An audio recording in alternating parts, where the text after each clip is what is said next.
Hello and welcome to the channel. My name's Andy. I'm a guitarist and guitar teacher. I've been playing guitar for over 30 years and teaching guitar for over 20 years.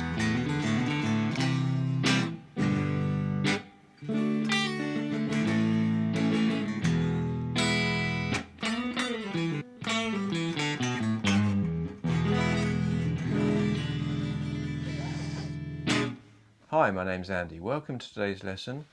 Today I'm going to show you Jimi Hendrix Hey Joe, a very simplified version of it. Jimi Hendrix, obviously, don't have to say anything about him really, he was pretty good. So it's a great song for stringing together all your major open chords. So there's 5 kind of major open chords we can play. So this is 5 of them all strung together. It's only a 4-bar sequence. One of the chords lasts for 2 bars and the other 4 chords all last half a bar each. So we always start and finish a sequence on this E major for 2 bars. So 1, 2, 3, 4, 1, 2, 3, and then we go around C for 2 beats, G for 2 beats, D for 2 beats, A for 2 beats, and then E for 2 bars. 1, 2, 3, 4. So it's 1, 2, 3, 4. 1, 2, 3, 4.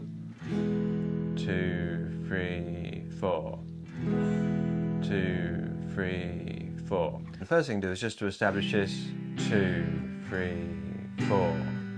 To make it sound right, every beat 2 and 4 do a slightly louder strum. So 1, 2, 3, 4. 1, 2, 3, 4.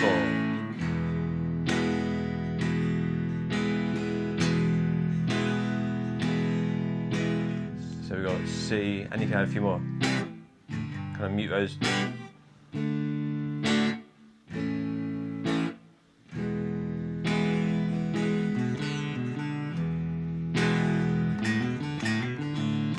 And then without doing very much strumming wise, we can add those few little riffs on the E major chord to make it sound a bit bluesy and a bit funky.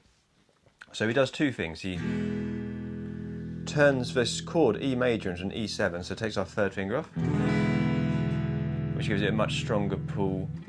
There's a bluesy sound, much bluesier sounding. So there's a little thing on the E chord. When he turns it to an E7, he picks the A string, so it's the 2nd fret on the A, and alternates between that and the open D string. He's just added to an E7 chord. So he's got that 2nd fret to the open D string, and then you can strum E.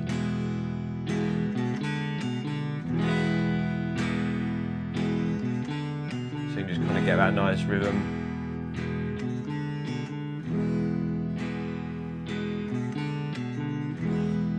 So you could repeat the same thing over and over. Or on the 2nd bar, so your 1st bar you do E, and then the 2nd bar do a hammer-on. So it's the same notes in theory, but we're adding a hammer-on into that 2nd fret first. So it starts on the open string, open A string, but it's a very quick, so we're hammering on. So a hammer-on means we're hitting the A string open, and then we're hitting as hard as we can. So literally hammering onto the guitar to make that 2nd fret on the A string sound without hitting with this hand.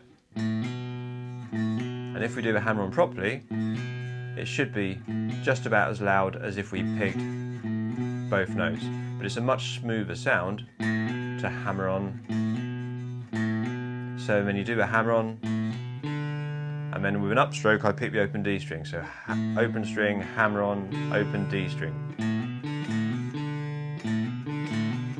So it's hammer on, open D string, hammer on, open D string. Back in your C chord.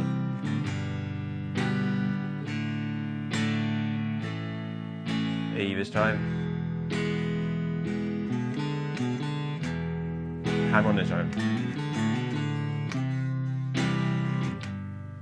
And that's the kind of most simple way we can make it sound really cool without having to do too much. Just very simple strumming.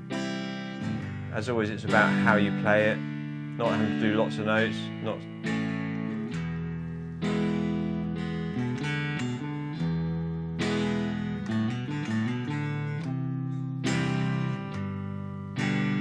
and then we can add couple more strums on the C.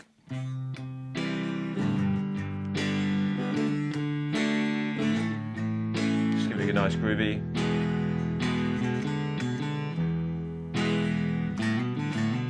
So play those little groovy ones, just hit the bass note of each chord. So on the C chord it's the A string, strum. On the G, the E string. On the D, the open D string. On the A, open A string.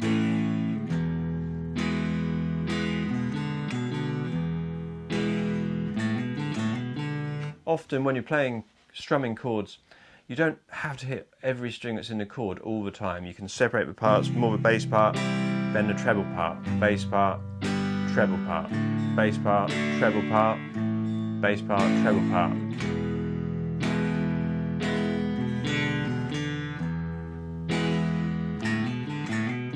So bass part, treble.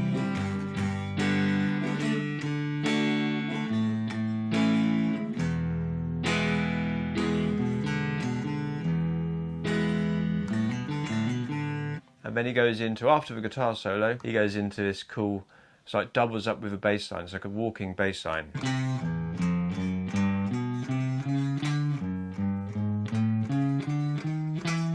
And the way to remember it, to think of it, is every last note in the sequence is the bass note of the chord we're going to. So it starts on the C chord, so our first note is the bass note of that chord.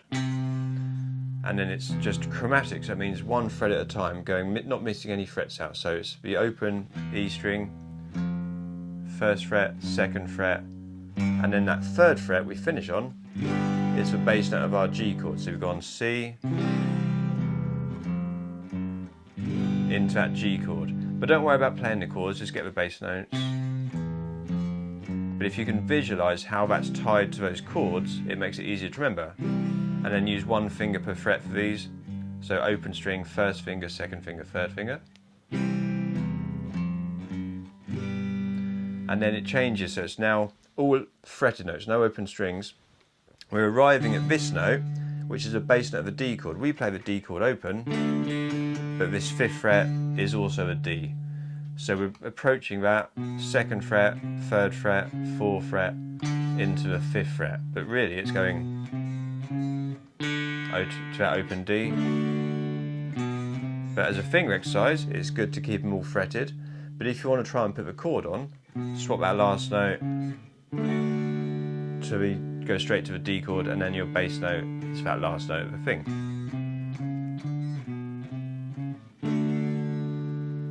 And then the fingering stays for the next bit. You go down a string and just go 2, 3, 4, 5. So same again, first finger, middle finger, third finger, little finger. That note again arrives as the bass note of this A chord. So you can, if you're playing just for single notes, use your little finger to get there, and if you want to play the chord, go straight to that chord there. And then the last one, same finger again, starting at the 4th fret this time, 4, 5, 6, 7 on the A string, first finger, second finger, third finger, little finger, which is the same as this open string here. So that's the bass note of the E chord. So we could go straight to this low E string, or go, but it's probably cool to get straight to it.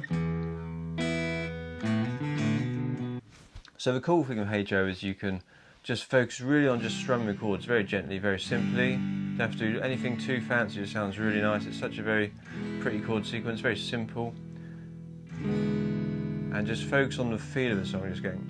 And Hendrix builds up, he starts very gentle and simple and kind of builds up, and it gets more and more intense. And that's why after the guitar solo, when it goes big crescendo and it kind of builds into this.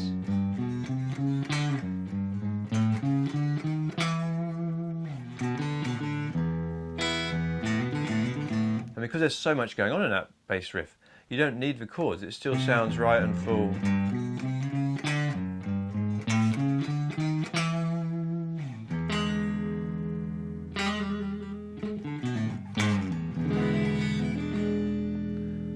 So I hope you've enjoyed it, have fun with it. It's a fun jamming song, and well, I'll cover the solo at some point. So I hope you enjoy it, and I'll see you next time.